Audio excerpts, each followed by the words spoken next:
नमस्कार विद्यार्थी मित्रांनो, मी डॉक्टर भगवान एलमामे. आजच्या बी के पॉडकास्टमध्ये आपले सर्वांचे स्वागत आहे. आज स्पर्धा परीक्षा आणि करिअर या विषयावर बोलण्याकरिता आपल्या समवेत माननीय प्रकल्प अधिकारी स्वप्नील साबळे उपस्थित आहेत, जे सध्या प्रकल्प अधिकारी या पदावर प्रोबेशन पिरियडकरिता आदिवासी विकास आयुक्तालय महाराष्ट्र राज्य इथे कार्यरत आहेत. तर स्पर्धा परीक्षामध्ये कसं यश मिळवावं व स्पर्धा परीक्षा आणि काय करिअर असेल या संदर्भात आपण बोलणार आहोत. तर सर, आपलं बी के ग्रुपमध्ये आपलं स्वागत आहे. तर सर, आपली एक थोडक्यात ओळख करून द्या की आपण इथपर्यंत कसे पोहोचलात आणि काय तुमचं करिअरचं पाथ आहे. ठीक सर, नमस्कार. सर्वांना नमस्कार. माझं नाव स्वप्नील साबळे आहे आणि मी बुलढाणा जिल्ह्याचा रहिवासी आहे. माझं शिक्षण आहे BE इलेक्ट्रॉनिक्स अँड टेलिकम्युनिकेशनमधून झालेलं आहे, पुण्यामधून झालेलं आहे आणि 2016 बॅचला मी पासआउट झालेलो आहे. तिथून समोर मी माझा स्पर्धा परीक्षेचा जो आहे अभ्यास तो सुरू केला आणि 2019मध्ये मग मी रेंज फॉरेस्ट ऑफिसर ही परीक्षा पास झालो. नंतर 2020मध्ये सिव्हिल सर्व्हिसेस स्टेट सर्व्हिसेसमध्ये नायब तहसीलदार म्हणून मी जॉईन केलं आणि त्यानंतर 2022मध्ये मी ॲज अ प्रकल्प अधिकारी आदिवासी विकास विभाग ही पदावरती माझं सिलेक्शन झालं आणि नंतर मग मी सध्या त्याच पदावरती नाशिकमध्ये ॲज अ प्रकल्प अधिकारी म्हणून काम बघतो. Very good. सर, आपण MPSCकडे किंवा UPSCकडे यायचं का ठरवलं? कारण आपण तर टेक्निकल बॅकग्राऊंडमध्ये आहात आणि आपण इकडे येण्याचं तुमच्या कसं मनात आलं? सर, माझे जे वडील आहेत तर ते पण फॉरेस्ट सर्व्हिसेसमध्ये sir as a range forest officer म्हणूनच सिलेक्ट झाले होते 1987च्या बॅचला आणि ॲज अ ACF म्हणून मग ते रिटायर झाले. तर मी त्यांचा कार्यकाळ लहानपणापासून बघत आलेलो आहे. त्यांना स्वतःहून त्यांचं जे काम करायची शैली वगैरे बघत आलेलो आहे. तर मी लहानपणापासून त्यांच्यामुळेच प्रभावित झालो होतो की सिव्हिल सर्व्हिसेसमध्ये आपल्याला यायचं आणि आपल्या काहीतरी वेगळं काहीतरी करून दाखवायचं हे मला लहानपणापासून वाटायचं. त्यामुळे ते बॅक ऑफ द माइंड माझ्या लहानपणापासूनच ती एक गोष्ट होती नेहमी की आपल्याला समोर यामध्येच करिअर करायचं आहे. आयुष्यातला असा कोणता महत्त्वाचा टप्पा आहे, म्हणजे आपले वडील तर आपलं एक स्वप्न असतं किंवा त्यांनी जे पदावर काम केलं त्याच्या पलीकडे तुम्हाला अजून कोणती गोष्ट ती स्पर्धा परीक्षेकडे वळवते किंवा सेल्फ इन्स्पिरेशन मिळालं का? सेल्फ इन्स्पिरेशन सर, मला मी तेच म्हणतो की आता मी जेव्हा लहान होतो तर माझ्या स्वतःचे मी पॉझिटिव्ह निगेटिव्ह ओळखलं गोष्टी, काय काय माझ्यामध्ये गुण आहेत, काय दोष आहेत. मला मला पक्कं माहीत होतं की मला टेक्निकल फील्डमध्ये समोर जाऊन काम करायचंच नाही नक्की. तर मग काय करायचं समोर? माझे स्किल्स बघितले मी. मला लहानपणापासून जनरल नॉलेज जे आहे तर जनरल नॉलेज वाचण्याची फार मला आवड होती. मी लहान असताना स्कूल्समध्ये ते प्रश्न मंजुषा व्हायच्या, त्यामध्ये मी पार्टिसिपेट करायचो. तर जी जनरल नॉलेज वाचण्याची सवय होती वाचनाची, ती मला लहानपणापासूनच लागली होती. तर मी त्यालाच एक थोडंसं अपग्रेड केलं आणि ती माझं आवड ती स्पर्धा परीक्षेमध्ये लावली. Very nice. MPSCची तयारी सुरू करत असताना तुम्ही कशाची मदत घेतली, म्हणजे कशी सुरुवात केली? सर, मी MPSCचा अभ्यास करताना तर सर्वात आधी मी डिग्री कंप्लीट केल्यावरती जेव्हा स्टार्ट केला तर मी पहिले स्टेट बोर्डचे जे पुस्तकं आहेत आपले तर तिथून सुरुवात केली. नंतर रोजचे जे न्यूजपेपर आहेत ते वाचायचो, तिथले संपादकीय वाचायचो. म्हणजे संपादकीय वगैरे ते जे असतं आर्टिकल्स ते पेपरमध्ये ते वाचल्यावरती बऱ्याच गोष्टी कळायला लागतात. कारण की नेमकंच कॉलेजमधून पासआउट झालेला विद्यार्थी याला बऱ्याच गोष्टी माहिती नसतात की जग कसं चालतं, आपला देश कसा चालतो. बऱ्याच गोष्टी प्रशासकीय गोष्टी माहिती नसतात. तर ह्या ज्या रोजच्या पेपर वाचण्याने ह्या गोष्टी बऱ्याच क्लिअर होत जातात.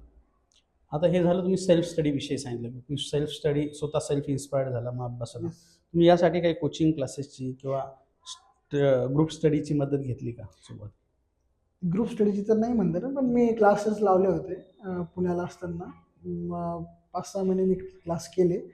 फक्त तेवढेच 5-6 महिने सफिशियंट असं मला असं वाटतं. 5-6 महिनेच करणं. नंतर मग मी माझा सेल्फ स्टडी वगैरे सुरू केलं. आता तुम्ही एकंदरीत ज्या सेल्फ स्टडीला अभ्यासाला लागलात तर पूर्व परीक्षा, मुख्य परीक्षा आणि मुलाखतीपर्यंत तुम्ही तुमचं हे सगळं कसं व्यवस्थापन केलं? आता मी जेव्हा अभ्यास सुरू केला तर तेव्हा बऱ्याच गोष्टी मला माहिती नव्हत्या. तर मी थोडा चुकीच्या क्रमाने गेलो. पहिले मी फक्त माझ्या डोळ्यासमोर ठेवून अभ्यास करायचो, प्रिलिमिनरी. तर प्रिलिमिनरी तर ते काय व्हायचं की मी प्रिलिमिनरी पास व्हायचो, मेन्स पास होत नव्हतो. तर अशा गोष्टी व्हायच्या. तर माझं आणि जी फायनल मेरिट लिस्ट लागते तर ती जे मेन्सचे मार्क्स आहेत तर त्या बेसवरच लागते. तर माझा तो एक क्रम चुकला अभ्यास करण्याचा. तर मी जे नवीन करणारे विद्यार्थी त्यांना हे सांगेल की जर अभ्यास करायचा तर मेन्सपासून मागे सुरू करा. मेन्सचा आधी करा आणि प्रीचा नंतर तुम्ही केला तरी चालेल. Very good. ते आमच्या जे दर्शकांना ते आवडेलच की तुम्ही कसा अभ्यास केला, दिवसभराचं टाईम टेबल कसं असेल, तर स्टडी रुटीन आणि टाईम टेबल तुम्ही जे फॉलो केलं ते आमच्या दर्शकांनी पण फॉलो करायला पाहिजे, जे अभ्यास करतात, जे ॲस्पायरंट आहेत. तर तुम्ही ते आम्हाला सांगावं. आता मी माझं वैयक्तिक सांगायचं झालं तर मी रोज सकाळी उठून आरामात माझा थोडंफार नाश्ता वगैरे चहा नाश्ता करून फ्रेश होऊन मी माझ्या रीडिंगमध्ये जाऊन बसायचो. म्हणजे 10 वाजताच्या सुमारास मी जाऊन बसायचो. हं. बरेच विद्यार्थी माझे मित्र असे पण होते की जे सकाळी 7 वाजता येऊन बसायचे सर्व करून. बट मला ते कधी जमलं नाही. मला जे कम्फर्टेबल होतं ते सकाळी त्यानुसार मी 10 वाजता जाऊन बसायचो. मध्ये मग 3-3.5 तास अभ्यास केल्यावरती जेवायला ब्रेक घ्यायचो. जेवण झाल्यावरती मग मी पुन्हा अभ्यासाला येऊन बसायचो. थोड्या वेळ मग नंतर झोप वगैरे आपण वामकुक्षी म्हणतो, ते घेऊन मी पुन्हा अभ्यासाला बसायचो. तर संध्याकाळी मग पुन्हा मित्रांसोबत चहा वगैरे घ्यायला जाऊन थोड्या गप्पा-टप्पा व्हायच्या आमच्या आणि तेवढ्यात माइंड फ्रेश होऊन जायचं. नंतर पुन्हा अभ्यासाला बसून मग पुन्हा ते जो सर्कल माझा टाईम स्पॅन होता, तो 8 ते 10 तासाचा डेलीचा अभ्यास होऊन जायचा माझा. पण आमच्या काही ॲस्पायरंट्स आहेत, ते एवढ्या काळ बसू शकत नाही. तुम्ही हा स्टॅमिना वाढवला कसा किंवा तुमचा इंटरेस्ट कसा वाढत गेला अभ्यासाविषयी? तर मी त्यांना ते सांगेल, की प्रयत्न करा. जर होतच नसेल, तर तुमचं रोज समजा 5 तास जरी होत असेल, तरी ते कंटिन्युटीमध्ये ठेवा. म्हणजे कंटिन्युटीमध्ये ठेवा. 5 तास जरी होत असेल, तरी ते रोज रेग्युलर ठेवा. त्यामध्ये खंड पडू देऊ नका. असं माझं म्हणणं आहे. Very good. आता टेस्ट सिरीज किंवा आपण जे रायटिंग स्किल म्हणतो, ह्याचा सराव किती महत्त्वाचा आहे किंवा होता तुमच्या यशामध्ये? खूपच महत्त्वाचं आहे.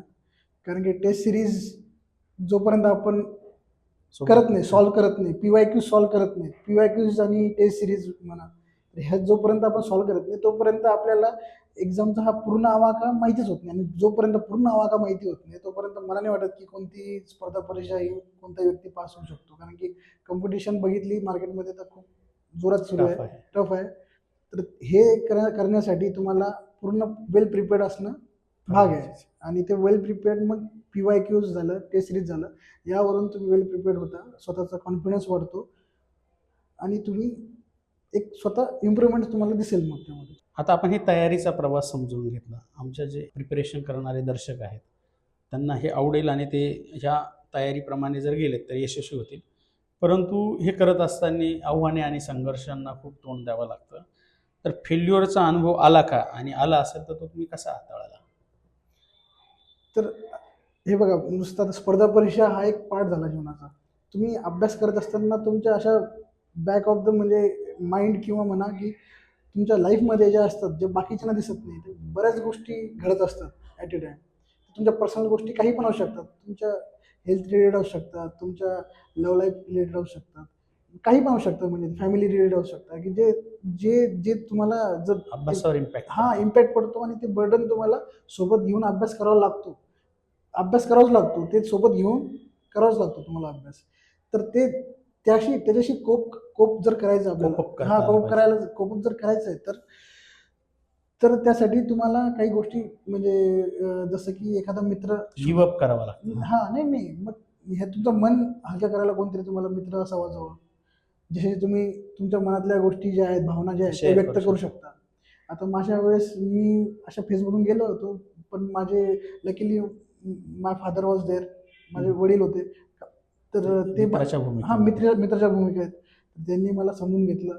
त्यांनी मला वेळोवेळी गाईड केलं. अजून 1-2 माझे मित्र होते. ते नेहमी मला सपोर्ट करायचे. मी त्यांना कोणती पण गोष्ट शेअर करू शकत होतो आणि ते मग त्याच्यावरती मला हे सांगायचे, धीर द्यायचे. तर ते एक फिलिंग येते, मग ते आपल्याला स्ट्राँग करते अजून. त्यामुळे मग आपण पुन्हा जोमाने अभ्यासाला लागू शकतो. सोशल मीडिया, डिस्ट्रॅक्शन आणि मानसिक तणाव हा कसा सांभाळायला आला असेल तर? किंवा जर आमच्या स्पर्धा परीक्षा तयारी करणाऱ्या विद्यार्थ्यांना असं येत असेल तर त्यांनी त्याच्यावर कसं टॅकल केलं पाहिजे? हे बघा, कोणतीही जी गोष्ट आहे, मी म्हणणार नाही की सोशल मीडिया वाईटच आहे, यूजच करू नका बिलकुल. अशी कोणतीही गोष्ट जी तुमच्या अभ्यासावरती त्या प्रिपरेशन फेजमध्ये अभ्यासावरती जर तुमच्या हॅम्पर करत असेल, फरक पडत असेल तुमच्या अभ्यासावरती, निगेटिव्ह वेनी जर फरक पडत असणार, त्या ती कोणती गोष्ट असो मग ती सोडलेलीच बरी, जर कमीत कमी वापर केलेला हवा. डिस्ट्रॅक्शन होतं का कधी आपण ह्या पाथमध्ये? आता मी आज अभ्यास करतोय आणि मला उद्या वाटतंय अरे हे सोडून द्यावा सगळं आणि काहीतरी दुसरं करावं, होतं बऱ्याच वेळा होतं. त्याच्यासाठी काय तकनीक आहे आपल्याकडे? तर त्यामध्ये कसं आहे की आता तुम्ही स्पर्धा परीक्षामध्ये जेव्हा येता तेव्हा एक टाइम स्पॅन ठरवून द्या. सर्वात मेन म्हणजे एक तुमच्याकडे टाइम स्पॅन, एवढ्या वर्ष मला सिव्हिल सर्व्हिसेससाठी मला द्यायचे माझ्या आयुष्याचे, 2 वर्ष म्हणा, 3 वर्ष म्हणा, 4 वर्ष म्हणा, 5 वर्ष म्हणा, एवढं टाइम स्पॅन ठरल्यावरती ह्या टाइम स्पॅनमध्ये तुम्ही पूर्ण सर्वस्वी एकदम देऊन टाका सिव्हिल सर्व्हिसेसला, प्रयत्न करा. आणि जर नाही झालं तर एक तुमच्याकडे प्लॅन बी असला पाहिजे तेव्हा. म्हणून मी म्हणतो नेहमी की एक प्लॅन बी तुमच्याकडे असला पाहिजे. एका डिग्रीचा तुमच्या म्हणा, कशाचा एक बिझनेस आयडिया म्हणा, पण एक प्लॅन बी तुमच्याकडे असला पाहिजे. मग इकडे जर तुमच्या सिव्हिल सर्व्हिसेसमध्ये तुमचं अनलकीली नाही झालं तर तुम्ही प्लॅन बी वरती कधी पण शिफ्ट होऊ शकता. जर प्लॅन ए आणि प्लॅन बी असेल तर लोक डिस्ट्रॅक्शनकडे जाणार नाही, आणि प्लॅन ए नाही झालं तर प्लॅन बी ते निवडू शकतात. येस. Very nice. सर, आता आपण वर्ग 1 अधिकारी पदावर कार्यरत आहात, तर इकडे येण्याचं तुमचं मुख्य सूत्र काय होतं? तुम्ही कसं काय अचीव केलं? ते स्ट्रॅटेजी किंवा सक्सेस यांचा मेळ कसा घालता? आता माझं जे प्रशासनामध्ये यायचा उद्देश होता, असं की माझ्या काही डोळ्यासमोर काही अशी एखादी पर्टिक्युलर पोस्ट नव्हती. मला फक्त प्रशासनामध्ये घुसायचं होतं. कोणत्या डिपार्टमेंटमध्ये गेलो तर मला काम करायची माझी तयारी होती. पण मला माझा पहिले उद्देश होता की प्रशासनामध्ये काही करून एंट्री मिळवायची. तर त्यासाठी मी पहिले बघितलं सगळ्या एक्झाम्स, सिलेबस बघितला. त्यानुसार मी कोणत्या एक्झामला टार्गेट केलं पाहिजे हे मी ठरवलं. तर मी जसं सांगितलं, मी 2019ला रेंज फॉरेस्ट ऑफिसर म्हणून सिलेक्ट झालो होतो. तर मी त्या एक्झामची आधी माहिती घेतली होती. माझे वडील पण फॉरेस्टमध्ये असल्यामुळे मला फॉरेस्ट डिपार्टमेंटचं जरा पहिल्यापासून इंटरेस्ट पण होता, आवड पण होती आणि माहिती पण होती. त्यामुळे मी स्टार्टिंगला ठरवलं होतं की ॲज अ रेंज फॉरेस्ट ऑफिसरमध्ये मी ट्राय करेल पहिले. म्हणून मी पहिले ते ट्राय केलं आणि ती सिलेक्ट झाल्यानंतर मग मी सिव्हिल सर्व्हिसेस MPSCमध्ये, स्टेट सर्व्हिसेसमध्ये मी माझं ट्राय केलं, प्रयत्न केले. पण आपल्याशी चर्चा केल्याप्रमाणे असं लक्षात आलं की तुमची रँक किती होती? सर MPSCमध्ये रँकचं एवढं काही हे इम्पॅक्ट नाही. इम्पॅक्ट. तर चांगली रँक असून तुम्हाला असिस्टंट कमिशनर ऑफ पोलीस किंवा तहसीलदार हे पदं मिळत असून सुद्धा आपण आदिवासी विकास आयुक्तालय किंवा त्या विभागाचे प्रकल्प अधिकारी निवडीचं कारण काय? सर माझं वैयक्तिक जे म्हणतो Society अंडर प्रिव्हिलेज्ड लोक आहेत, तर मला पहिल्यापासून त्यांच्या डेव्हलपमेंटसाठी काम करायची इच्छा होती. आणि बॅक ऑफ द माइंडमध्ये माझ्या नेहमी ते होतं की आपल्याला जरा आपण माझे जे कौशल्य वगैरे वापरून मी सोसायटीसाठी काहीतरी देऊ शकतो, ही भावना माझ्या मनात नेहमीच होती. तर मी ते एक ॲज अ प्रशासक म्हणून ती अजून प्रभावीपणे मला राबवता येईल हा मी विचार केला तेव्हा. आणि त्याच्यातून मला वर्क सॅटिस्फॅक्शन जास्त मिळेल हा विचार करूनच मी सर्व्हिस चूज केली. Very good. आता तुम्ही हे सगळे परीक्षांचे टप्पे पार केले. पूर्व परीक्षा दिली, यशस्वी झालात. मुख्य परीक्षा दिली, यशस्वी झालात. आणि मग आता मुलाखत आणि व्यक्तिमत्व चाचणीकडे जात असताना त्याची तुम्ही कशी तयारी केली? बघा, आता तुम्ही जेव्हा प्री अभ्यास करता, मेन्सचा अभ्यास करता, तुमचं कंटेंट जे आहे ते ऑलरेडी तुमच्या माइंडमध्ये प्रिपेअर्ड असतं. म्हणजे नॉलेजचं तुमच्याकडे काही कमी नसते तेव्हा, त्या मोमेंटला इंटरव्ह्यूच्या आधी. तुम्हाला फक्त तयारी कशाची करायची असते, तर बोलण्याची.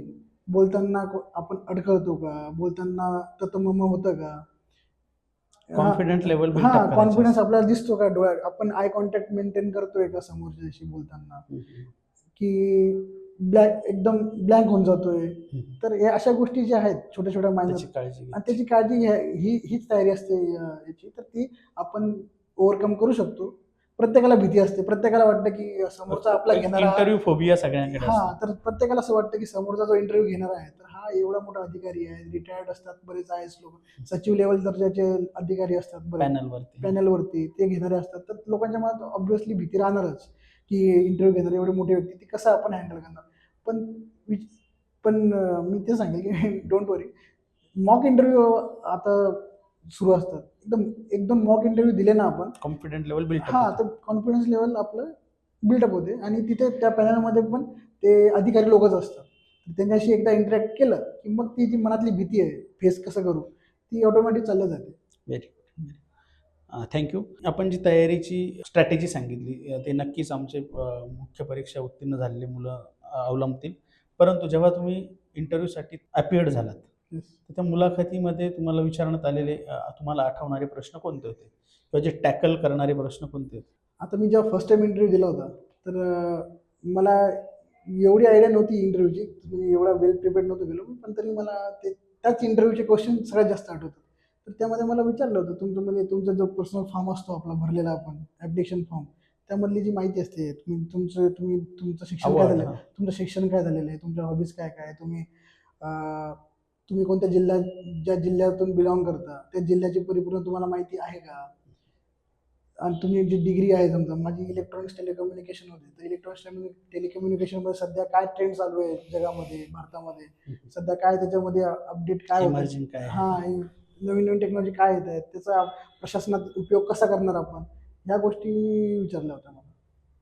आता हे आपल्या आवडीनंतर आपल्याला एक पर्सनल टच देतो मी, की आपण आवडीनंतर जीवनात कोणते बदल जाणवले, की म्हणजे हे मी पद घेतलं, आता ह्याच्यामध्ये काय म्हणजे कसं लोकांचं इंटरॅक्शन बदलतं, आपल्या नातेसंबंधांमध्ये इंटरॅक्शन बदलत असतात, ते काय जाणवलेत आपल्याला? आता एकदम जे क्लोज माझे रिलेटिव्स आहेत त्यामध्ये तर काही वेगळं पण आलं नाही, पण आता बरंच म्हणजे आता लोक जरा रिस्पेक्टच्या नजरेने बघतात, बोलताना बसताना, म्हणजे विचार करून बोलतात आता. आपण जे अधिकारी झाल्यानंतर तर पहिलंच पोस्टिंग नाशिकला आदिवासी विकास आयुक्ताला इथे मिळालं, तर ह्या पोस्टिंगचा तुमचा अनुभव काय आहे? आता मी परीक्षा दिन कालावधीमध्येच आहे, तर मला काही सध्या कुठला चार्ज वगैरे दिलेला नाही, बस यायचं आणि शिकायचं सध्या कामकाज कसं चालू आहे प्रत्येक टेबलवरती जाऊन, तर ते आता मला सध्या काम आहे, तर मी सध्या कामच शिकतोय. आणि 2-3 मी आश्रमशाळांना व्हिजिट पण दिलेली आहे, तर काही आश्रमशाळा म्हणजे खूप चांगल्या पद्धतीने काम करत आहेत असं दिसून आलं मला. काही आश्रमशाळेमध्ये अजून विकासाची गरज आहे. इम्प्रूव्हमेंटची गरज आहे, बट ओव्हरऑल आपलं डिपार्टमेंट जे आहे आमचं, तर ते योग्य मार्गाने चाललंय असं मला दिसून आलं. तर आपण हे सगळं अभ्यासत असताना, ह्या स्पर्धा परीक्षेत यश मिळवत असताना आपले आदर्श अधिकारी म्हणून कुणाला मानतात? आदर्श अधिकारी मी तुम्हाला सांगितलं, माझे वडीलच. माझे वडीलच मी लहानपासून बघत आलो की त्यांचे ते वर्क एथिक्स वगैरे जे होते, ते फार म्हणजे मी फार प्रभावित झालो होतो लहानपणापासून त्यांच्या, आणि मला ॲज त्यांनाच रोल मॉडेल म्हणून मी बघत आलेलो आहे व्हेरी नाईस. लहानपणापासून. चलो, धन्यवाद सर. आपण आलात, आमच्या दर्शकांसाठी खूप चांगल्या पद्धतीने स्पर्धा परीक्षा कशी तयारी करावी सांगितली, आणि ते नक्कीच आमचे जे ॲस्पायरंट्स असतील ते त्यांच्या पदावर पोहोचण्यासाठी आपल्या ह्या पॉडकास्टची मदत घेतील. तर आपण आल्याबद्दल BK ग्रुपच्या वतीने आपले आभार. थँक्यू.